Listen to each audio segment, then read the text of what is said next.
Joining us this morning, Congressman Dan Crenshaw of Texas. Congressman, thank you for being with us.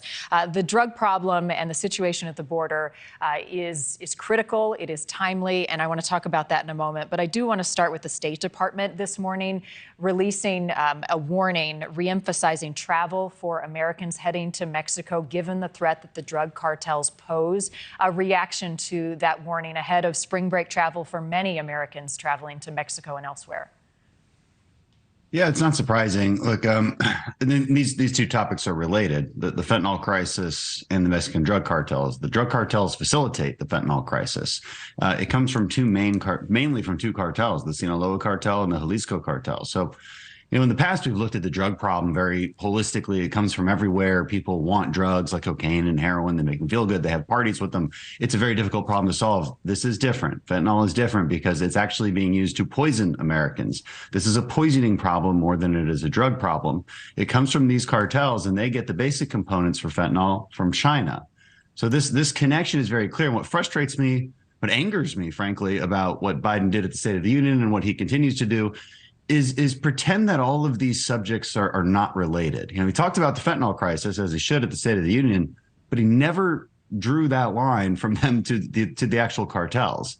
And so I've been working with Democrats who are interested in national security, who care about this issue, on authorized use of military force against the cartels, on another bill that declares war on them in a sense, but goes after their financing, goes after Mexican officials who support them, increases penalties for being part of the cartels.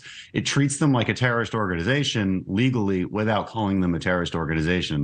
There's side effects to that, and there's a reason we do that. So it doesn't surprise me the State Department is issuing those kind of warnings.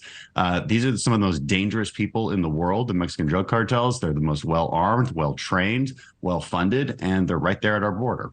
A couple of things the president did propose during the State of the Union to address the flow of fentanyl at the border. More scanners at ports of entry, working with shipping companies to stop the drugs from coming across the border, more scrutiny on the supply chain. Is there anything in the president's plan and some of those things that he laid out that you do support? We support all those things, but we've been doing that for years. We funded those plans years ago before Biden was ever president. So he's not doing anything new. This is not a new announcement, this idea of increased scanning capabilities at each port of entry. We've been trying to not only develop those, but get them in place throughout our ports of entry for years now. So he's not doing anything new. He's not leveraging the Mexican government to actually help us solve this problem. He's not using the stick, right? He uses the carrot. He goes down there and he's really nice and says, "Oh, what can we do for you?" And they've come to some deals here and there. But all in all, he's not leading on this issue. You need to leverage the Mexican government. You need to say, look, if you don't take care of this, we're going to take care of it for you. And you really don't want that. That's what my legislation does. So specifically, we're seeing county governments, sheriffs teaming up in small communities, in big communities, feeling as though they don't have federal support. They are fighting this problem amongst themselves.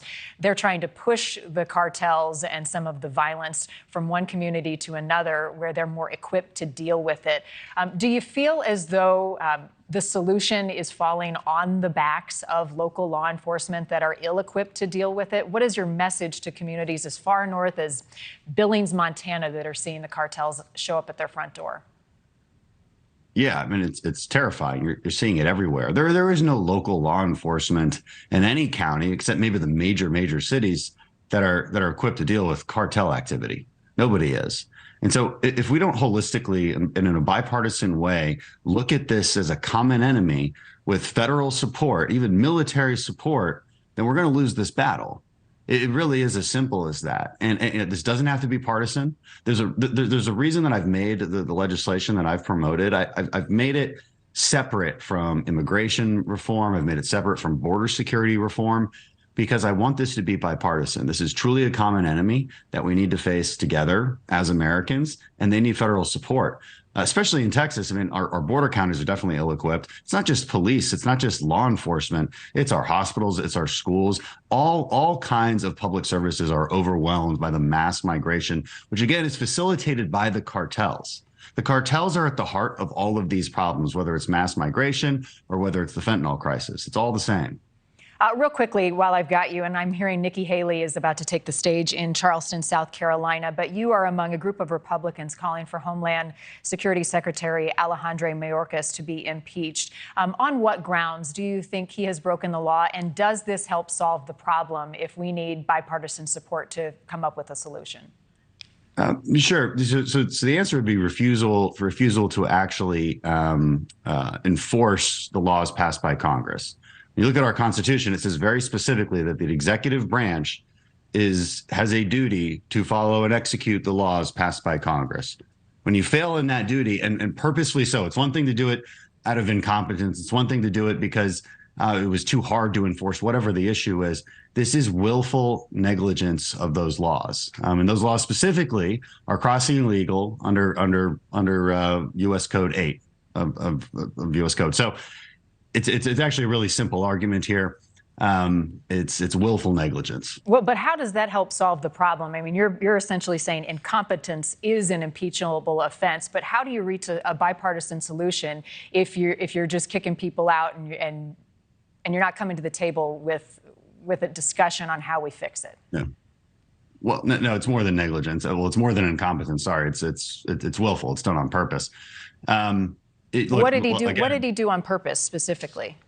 Not enforcing the law. So you're letting people across the border. They've come across illegally. They've violated U.S. code, and then they've implemented another illegal parole program. Basically, these notices to appear. So this is willfully breaking. This is willfully not following our laws that we have in place.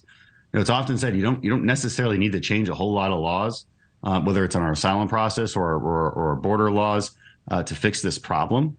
You just need to enforce them. And the president and Alejandro Mayorkas are refusing to enforce them. And so it's not off the table to say, look, we should have at least an impeachment investigation to look into this. All right, Congressman Crenshaw, I'm sorry to cut you off. Nikki Haley is taking the stage. Come back and we'll continue this conversation. Thank you for your time this morning.